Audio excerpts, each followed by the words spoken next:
Bonjour tout le monde, bienvenue à ce nouvel épisode de TLW 2016, édition WCW 1993. On va débuter notre mois d'avril. On a eu notre pay-per-view lors du dernier épisode. Mais juste vite comme ça, on va aussi se rappeler qu'on a été en compétition avec WrestleMania le même soir que Clash of the Champions. Notre show a fait une meilleure qualité. On a fait un show rating de B+, eux ont fait un show rating de B. Ça, c'est quand même bon. Ils n'ont pas fait un combat de B+, de ce que je vois, le meilleur était un B. Par contre, clairement, au niveau des... Ils ont fait beaucoup plus d'argent que nous avec ça. 62 000 personnes sont allées. Nous, on a rempli le Mid-South à 30 000, 0.32. À peu près la moitié de ce que, en buy rate, c'est à peu près la moitié de ce que la WWF a fait. Mais voilà, on va regarder un peu qu'est-ce qui s'est passé. Lex Luger a battu Sid Vicious par disqualification pour garder le titre de champion du monde. Jushin Thunder Liger a battu Dean Malenko pour garder le titre Cruiserweight. On a Mike Awesome qui a battu Cactus Jack dans la finale du Young Lion Tournament. Puis ensuite, Chris Benoit a intervenu dans le combat et Mike Awesome a officialisé un face turn en faisant un powerbomb à travers Benoit, à travers la table à Chris Benoit. Et il devient un face. Eddie Guerrero, Marty Jannetty, le 1-2-3 Kid et Ricky Steamboat ont battu Buddy Landell, Landstorm et les Taylor Twins dans un 8-man tag. Steve Austin a finalement battu Rick Rude. Kenta Gabashi et Scott Hall ont battu Honor the Flag, un combat qui était impromptu. On a eu Dustin Rhodes qui est devenu le nouveau champion télé. Une deuxième fois, il est devenu champion télé en battant Mitsuharu Misawa. Misawa va avoir un petit break de 1 mois. À partir de là, on l'a fait beaucoup lutter. On va donner la chance à d'autres lutteurs. J'aime beaucoup ça, donner des vacances à des lutteurs qui font des comebacks ensuite. Donc voilà. Ric Flair a battu Scott Steiner dans pas mal. Comme nos meilleurs combats ont tous été au début du show. Mais Ric Flair a battu Scott Steiner. Steiner va être 3 mois hors d'état. Mais ça devrait être je pense, une belle histoire quand il va revenir. Sting et Steve Williams ont battu Shawn Michaels et Big Van Vader. Killer Trader ont battu les Greasers pour garder les titres par équipe contre les anciens champions. Brian Pillman a battu Lord Steven Regal avec un peu de, de controverse. Et Kurt Hennig dans l'opener. Kurt Hennig a battu Bret Hardy et Boy Smith Winner dans cette infinie rivalité pour garder le titre des États-Unis. On a eu un gros début de show puis ça a baissé plus on a monté, ce qui est quand même dommage. Nos champions donc sont champion des États-Unis, Kurt Hennig avec un prestige de B et une défense de titre. Champion Cruiserweight, c'est toujours Jushin Thunder Liger avec un prestige de C+, et 4 défenses de titre. Champion du monde, B+, de prestige pour Lex Luger avec 3 défenses de titre. Champion Tag Team, Great Sasuke et Stan Hansen, les Killer Trader avec un prestige de B et 2 défenses de titre. Champion télé, Dustin Rhodes avec un prestige de B- et toujours pas de défense de titre. Et le champion Young Lion et Mike Awesome. J'ai regardé vos commentaires par rapport à la prochaine signature. Ça semblait tout assez unanime que vous vouliez que Paul Levesque soit... c'est un bon ami de Regal en plus. 4 ans avec un contrat de développement. Ça va être... il va être un bon projet. Là. Maintenant... Prochain show à Worldwide, Honor the Flag vont faire le main event contre le Wild Bunch. Ça devrait être un bon match, ça. Puis voilà, on va se rendre jusque-là. Allons-y.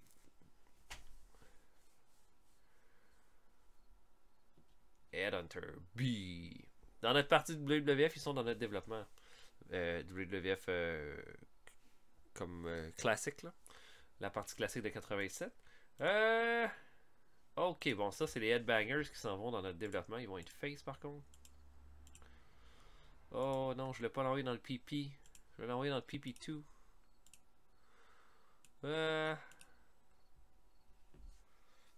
On va les envoyer dans le PP, puis on enverra l'évêque dans le PP2. Ok. It's tonight. It's tonight. Ok, il se passe de compte Jim Ross et Kevin Sullivan. Jim Ross a aidé à créer une belle atmosphère plaisante en faisant une bonne blague à Kevin Sullivan que tout le monde a trouvé drôle. Ça, c'est excellent. Là, si je veux donner des trucs de babyface à Mike Awesome. Le timing est bon pour faire ça. Ok. Vinny. Ok, de... Mettons Sasuke et Vinny Vegas. Non. Ok, donc je book main event Honor the Flag contre le Wild Bunch. On se voit après. À tantôt tout le monde.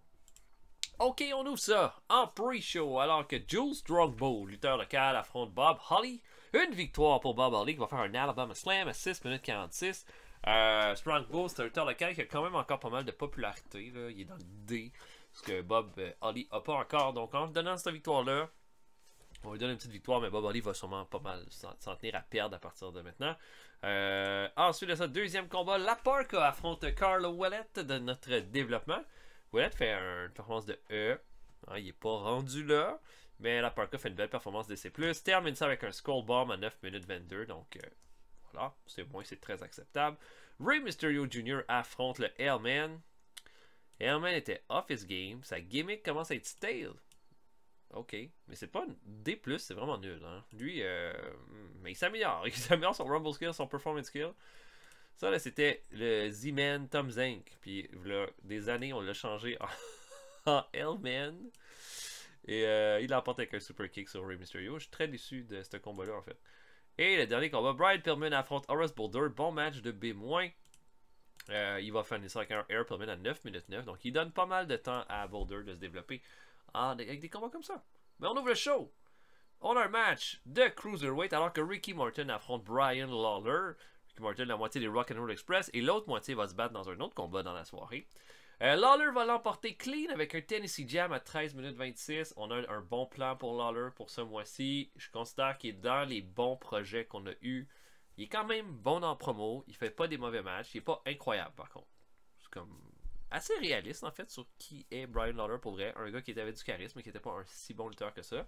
Mais un bon B- pour commencer, ça nous fait un strong start. On a ensuite les Greasers qui se pointent au ring. Et là, ils sont pas contents. Ils sont pas contents. Puis ils disent qu'ils font rire d'eux. Ils font rire d'eux depuis le pay-per-view parce qu'ils auraient perdu le combat. Selon eux, ils sont encore les champions par équipe. Ils sont encore les champions par équipe. C'est encore la meilleure équipe de l'histoire de la WCW. Ils ont dominé la division pendant tellement longtemps. Ils disent maintenant... vous direz que c'est comme si vous aviez comme des choses à me... On n'a pas rien à prouver ici. Puis, vous savez quoi? On peut battre n'importe quelle équipe. On peut battre n'importe quelle équipe, n'importe quand à la WCW. Let's go! Amenez-moi quelqu'un. Ça dure un certain temps. DDP prend le micro, super arrogant par rapport à ça. Commence à insulter la foule. Et la musique de Steve Austin va se faire entendre. Et là, ça va être une grosse affaire. Là. Le monde va vraiment délirer avec ça. Austin vient au ring, le DDP dit: qu'est-ce que tu fais là toi là? T'es pas en train là, de te battre pour une 45e fois avec Rick Rude là? Ça a l'air que t'as gagné. On comprend pas, qu'est-ce que tu veux là? Et là, Austin dit: regardez, vous voulez vous battre? Vous voulez vous battre? C'est vrai que vous êtes bon, c'est vrai que vous êtes des lutteurs talentueux qui ont plein de potentiel. Je considère aussi que je suis un gars qui a plein de potentiel. Puis je suis vraiment proche d'atteindre mon but. Là, en ce moment, on dirait comme le chemin est un peu bouché pour moi, mais une chose est certaine. Si vous voulez un combat, les boys, moi je pense qu'on pourrait donner un bon match. Puis j'ai pas besoin d'un partenaire, là. Je pourrais vous battre les deux en même temps. Et là, ça se met à rire, tout ça. Le Vinny Vegas et DDP se mettent à rire, hein, c'est pas sérieux, blablabla, c'est quoi cette affaire-là? Puis Austin dit, ben juste vous dire, hein, moi j'ai gagné, je suis en montée. Vous, si vous êtes pas en train de... Il y a personne qui veut se battre avec vous, pas parce que vous êtes pas bon, mais parce que vous êtes juste comme inintéressant, là, en ce moment, à pleurer comme des bébés. Et là, Vinny Vegas veut se battre, et là, DDP le retient, puis Austin dit, you know what? On pourra régler ça, tu sais. Si vous voulez qu'on commence par un combat par équipe, je peux me trouver quelqu'un, mais au final, je vais vous battre les deux. Puis ça va être comme ça. Et là, Austin s'en va, super comme sûr de lui, tout ça. Et un A+, pour cet excellent segment. Et oui. Combat de Cruiserweight encore, Robert Gibson affronte Dean Malenko. Donc un bon match de B ici. Malenko va l'emporter, belle performance de B-. Malenko va faire abandonner Gibson avec un Texas Cloverleaf. Il n'y a rien. Ce combat-là mène à absolument rien, outre que de les faire lutter. Dean Malenko n'aura pas de rien, pas de programme pour ce mois-ci, mais il est vraiment solide en fait en ce moment. Puis là, je me sens quasiment un peu mal de ne pas l'impliquer dans un story, mais il a été champion longtemps, il y a eu plein de storylines, fait qu'il faut donner la place à d'autres lutteurs. Mais on lui donne une petite victoire ici, puis il améliore son performance skill. Main event, Honor the Flag affronte le Wild Bunch. Et les Wild Bunch, là, bon, qui ont fait un heel turn, là, pas si longtemps, vont être là, absolument détestables durant tout ce combat-là. Honor the Flag vont vraiment bien se défendre, par contre. Hein, c'est deux de nos belles équipes qu'on a en ce moment. Mais au final, le Wild Bunch va l'emporter quand Billy Black va faire un pin avec le pied dans les cordes sur le Eagle pour la victoire. Et après le combat, Joel Deaton va avec une cloche à vache et va frapper le Patriot derrière la tête. Et là, la foule va être... On ne peut plus insulter. Et Billy Black va prendre le micro pour dire... Là, vous avez vu qu'est-ce qui se passe. Ça, c'est une équipe qui prend son opportunité. L'opportunité qu'on dirait qu'on n'a jamais eue. Puis que maintenant, vous commencez à nous reconnaître. Pourquoi? Parce qu'on fait les choses que vous aimez pas. Puis nous, on en a assez de faire ce que vous vous attendiez qu'on fasse. Nous, ce qu'on veut, c'est une chance pour les titres par équipe. Parce qu'on pense que l'équipe qui est championne en ce moment ne mérite pas d'avoir ces ceintures-là. Puis on s'en vient les chercher pour le prochain pay-per-view. Et voilà, on termine ça là-dessus. Bing bang boom. Un bon B pour le show. Et voilà. Un show solide. Un show solide.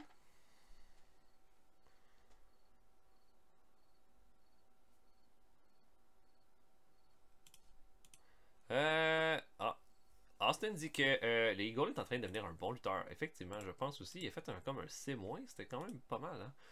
Bon, Glenn Root dans le PP. Alright. Et Paul Levac. Il est dans le PP2.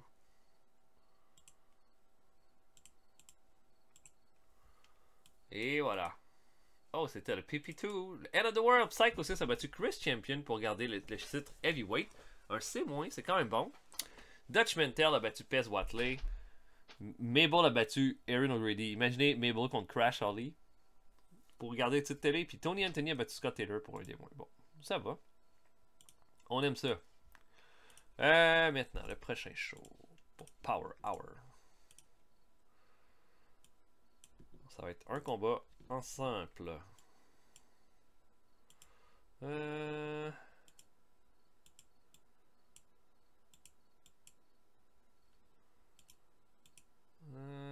ouais, Mike Awesome, ça pourrait être bon.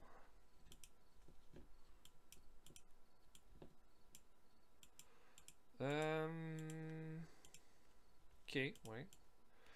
Mike Awesome contre Sabu. Une moitié des Shrinkers. C'est un bon match. Ok, on fait ça, c'est ce soir. Ok, des incidents. Owen Hart, qui a organisé un tournoi de poker.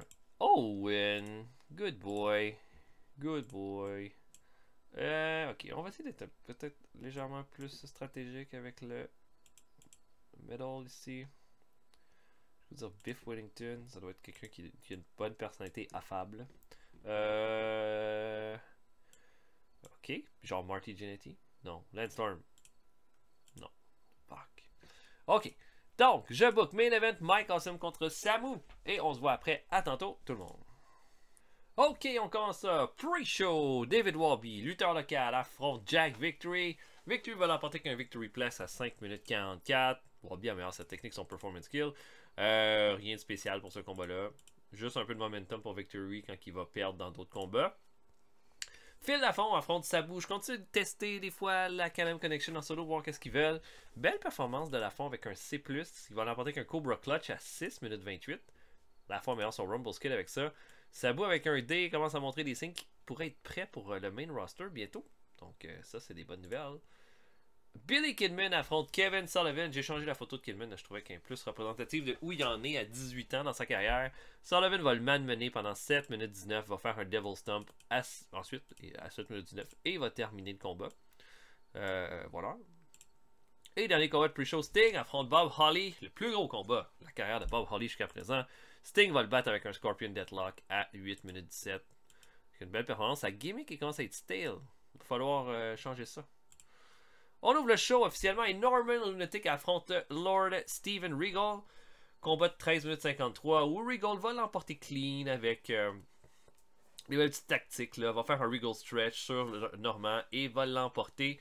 Une belle performance de B- contre C-. Les deux, Lord Regal améliore son performance skill et Norman sa technique. Pour Norman, il est un peu sur ses derniers milles avec nous, malheureusement. Il a 35 ans, ses stats commencent à baisser. Le meilleur move, je pense que ça va être de le laisser partir bientôt. Voilà. Ensuite, une promo de Shawn Michaels. Une excellente promo de Shawn Michaels qui fait un A+ là-dessus. Il parle de sa défaite. Il dit que il s'est passé des affaires dans le combat à Clash of the Champions.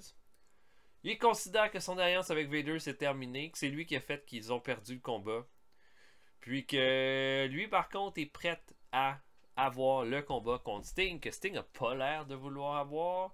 Il dit, je comprends pas Sting, qu'est-ce que tu vois? Est-ce que tu vois juste quelqu'un qui, comme toi, a poussé pour aller au top, mais là tu vois juste quelqu'un de plus talentueux, qui a plus de charisme, quelqu'un qui connecte plus avec la foule. Je pense que t'es peut-être comme mal à l'aise puis gêné de ça. Fais-toi-en pas.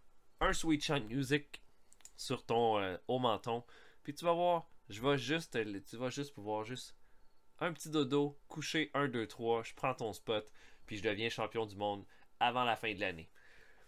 Donc, promo de Shawn Michaels qui challenge Sting. A+, c'est bon. Combat par équipe, Bret Hart et Davey Boy Smith contre Lance Storm et Buddy Landel. Bret Hart et Davey Boy Smith veulent pas être en équipe ensemble. Ils s'entendent plus là. Ils s'entendent plus.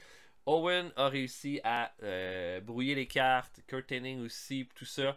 Ils vont quand même affronter Lance Storm et Buddy Landel. Ils vont faire un bon match. Et au final, Bret va enfermer Lance Storm en short shooter en regardant Davey Boy Smith pour dire c'est comme ça qu'on fait ça.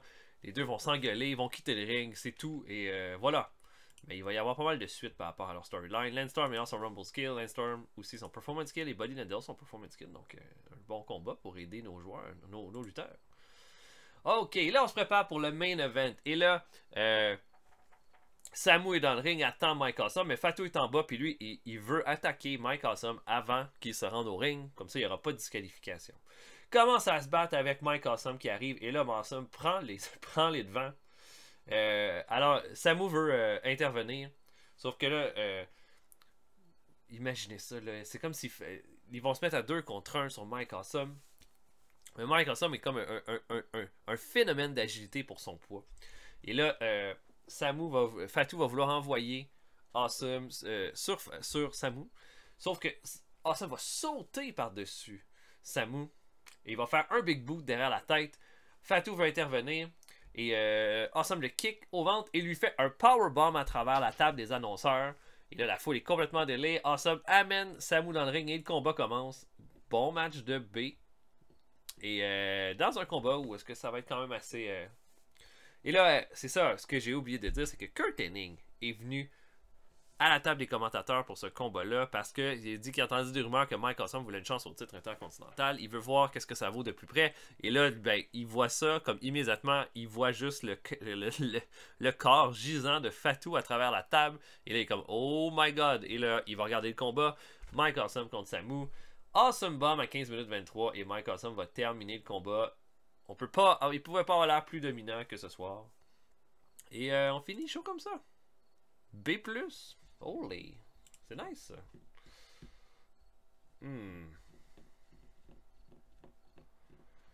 J'aime ça. Et maintenant. Oh, Dino Bravo, c'est contuser les fesses. Shawn Michaels dit que Bob Holly connecte pas avec les fans. Ça en fout un peu, ça.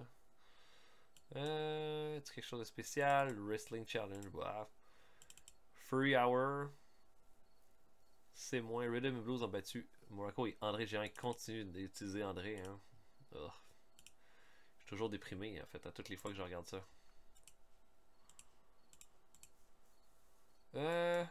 Ok.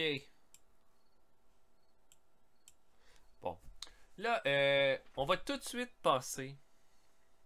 Je vais pas vous dire ça va être quoi le main event du prochain show. Parce que ça fait partie un peu de mon petit effet surprise pour ce soir. Mais, ouais. Donc, je vais booker un peu en secret. Puis on va se voir au début du prochain show. Donc voilà, ça c'est une petite surprise, parce qu'il va y avoir des grosses surprises pour cet épisode-là. Donc voilà, à tantôt tout le monde. Ok, on commence ça. Pre-show, Swole, lutteur local, affronte Chris Candido. Candido va l'emporter avec le Blonde Bombshell à 7 minutes 45. Performance de C- pour Candido, c'est quand même bon. Pour lui qui est quand même assez bas dans la carte. Voilà. Ensuite de ça, Killer Kyle affronte GK Stratus, un autre lutteur local. Killer Kyle va... Stratus va faire une performance de C-. Quand même bon. D+, pour Killer Kyle, ça c'est un petit peu moins bon. Mais Kyle va l'emporter qu'un Spinebuster à 5 minutes 52. Ensuite, Bill Tab, un autre lutteur local, affronte Mike Rotundo, qui va faire un Stock Market Crash à 5 minutes 37, un squash match total. Et dernier combat de pre-show, Steve Williams va affronter Glenn Jacob, notre Kane, qu'on a fait venir juste pour ce petit test-là. Williams va faire un bon B+ de performance, va l'emporter qu'un Backdrop Driver à 9 minutes 41. Et Steve Williams améliore son performance skills, qui est très bon. On ouvre le show avec Arnold Schwarzenegger qui est là, avec une belle petite table au centre du ring. Il dit que c'est un jour important pour la WCW parce que ce soir, officiellement, il y aura un nouveau titre qui va vous être annoncé et qui va être déterminé lors du prochain gala pay-per-view qu'on va avoir à la fin du mois. Il dit qu'il a déjà sélectionné 4 équipes qui vont s'affronter ce soir et chaque gagnant des 2 combats vont s'affronter dans un combat au pay-per-view pour déterminer les premiers champions. Et il annonce que les premiers participants de ce combat-là vont être Scott Hall, Kenta Kobashi et Conan de les Horsemen. Et les Horsemen arrivent avec Ric Flair qui est en un vrai pan, là. Il est tellement fier de son coup. Hein? Et là, il va avoir ses poulains qui vont possiblement avoir une chance pour les titres Six-Man Tag. Puis lui qui s'est débarrassé de Scott Steiner. Donc voilà, Schwarzenegger quitte le ring, enlève la table, on montre les beaux petits titres. Tout ça, on va vous les montrer tantôt. Et voilà. Sauf que qui vont être les adversaires des Horsemen pour ce combat-là? Donc, on a Cactus Jack qui se pointe, et là, les gens sont contents. Et ensuite, Bobby Eaton qui se présente. Eaton et Cactus Jack se serrent la main. Et la musique de Dusty Rhodes qui fait son retour à la WCW se fait entendre aussi. Donc, on a notre équipe. Et là, Ric Flair capote, hein, parce que là, il veut plus. Lui, il pensait que s'être débarrassé de Dusty Rhodes, ça fait longtemps. Il est encore dans son chemin.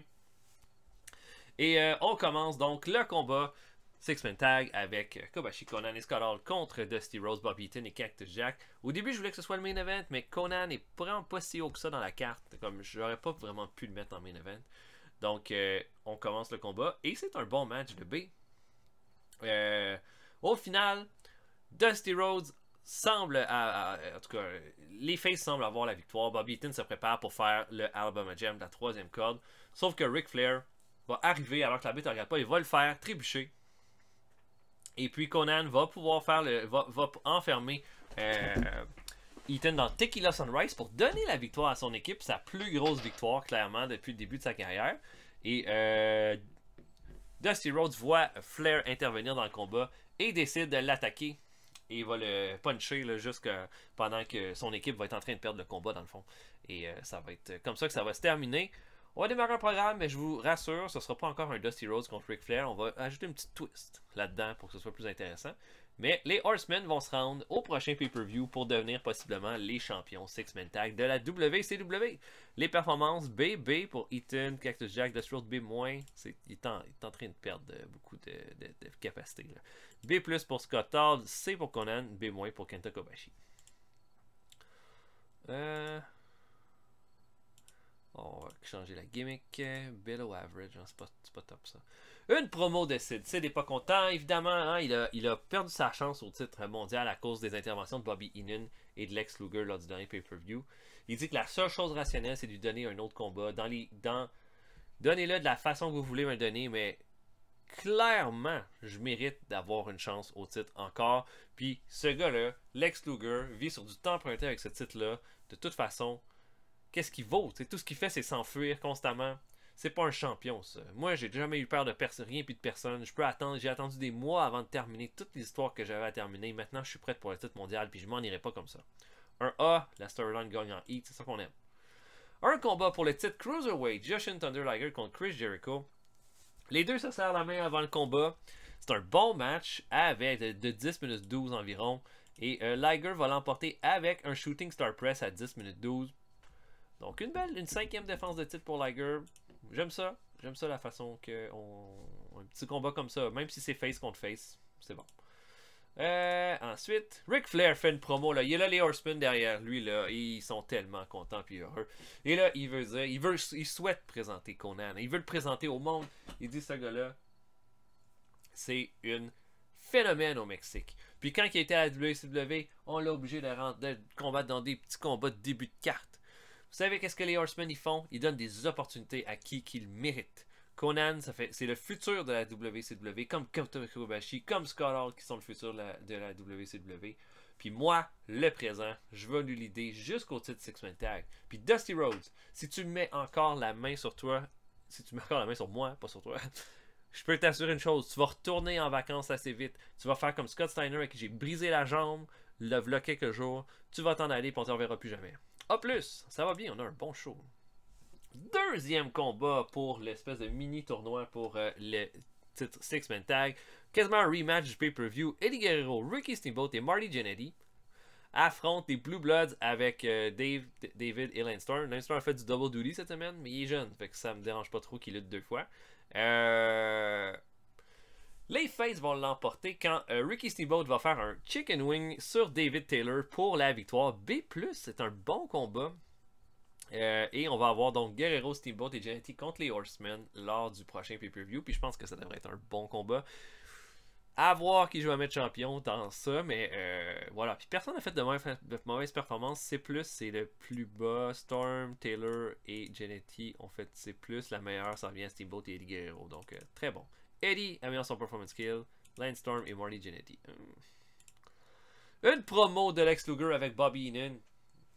Et le Luger, il est fier, hein? Il est tout content. Puis il dit, ça a l'air, il y en a un qui s'est fait aller le clapper, un loser, un sale loser, hein? Celui qui n'est pas capable de me prendre mon titre puis qui veut encore des chances. Combien de chances tu veux avoir?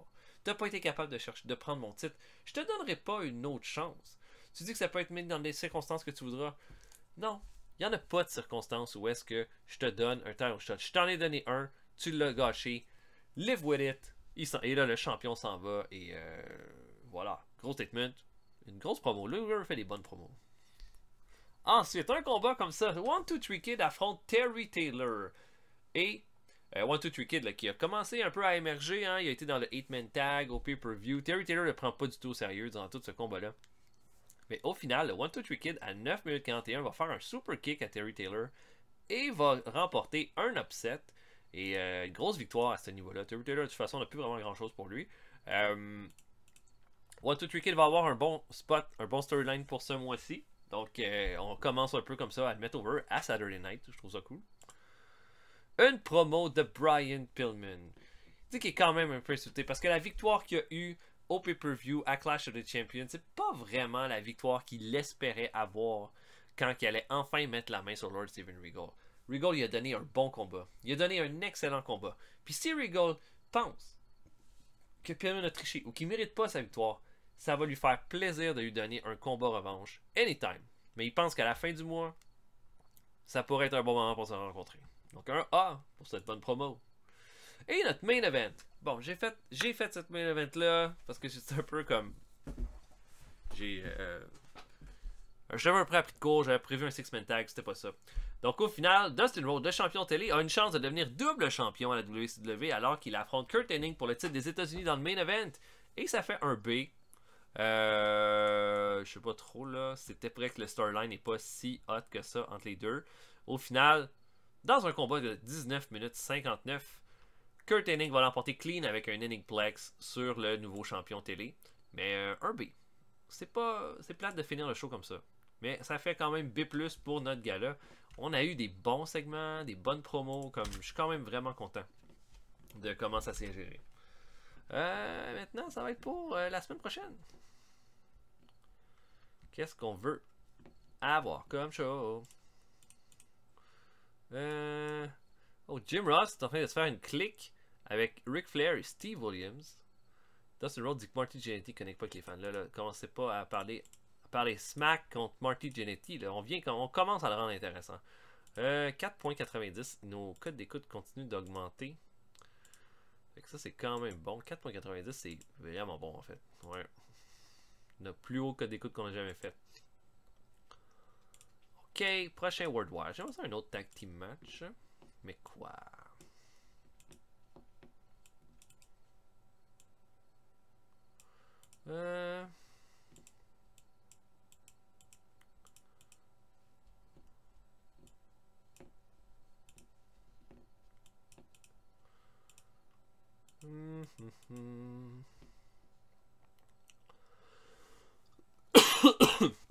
Est-ce que j'oserais faire un Eddie? Peut-être. Je vais regarder mes trucs là. Regardez mes options.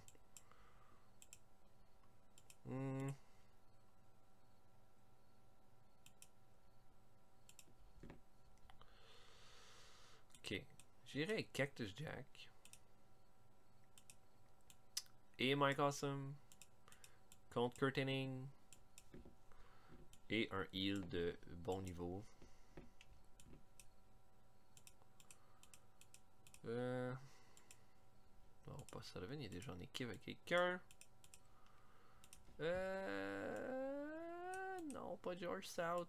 George South sucks. Il manque une course parfaite, ça. Yeah. Ça garde Malenko occupé dans des combats de grosse envergure, donc j'aime ça. Mais quoi qu'il est bon. C'est un cruiserweight contre des big boys, mais ça va être ça. Main event, Cactus Jack, Mike Awesome contre Kurt Hennig et Dean Malenko. Voilà pour notre show. Regardez nos belles ceintures, 6-man tag, comme elles sont belles. Et on va avoir nos prochains champions éventuellement. Donc voilà, c'était un de nos gros épisodes par rapport à ça, avec des grosses nouvelles. Donc j'espère que vous avez apprécié. On va se voir pour un prochain épisode bientôt. Salut tout le monde, à la prochaine.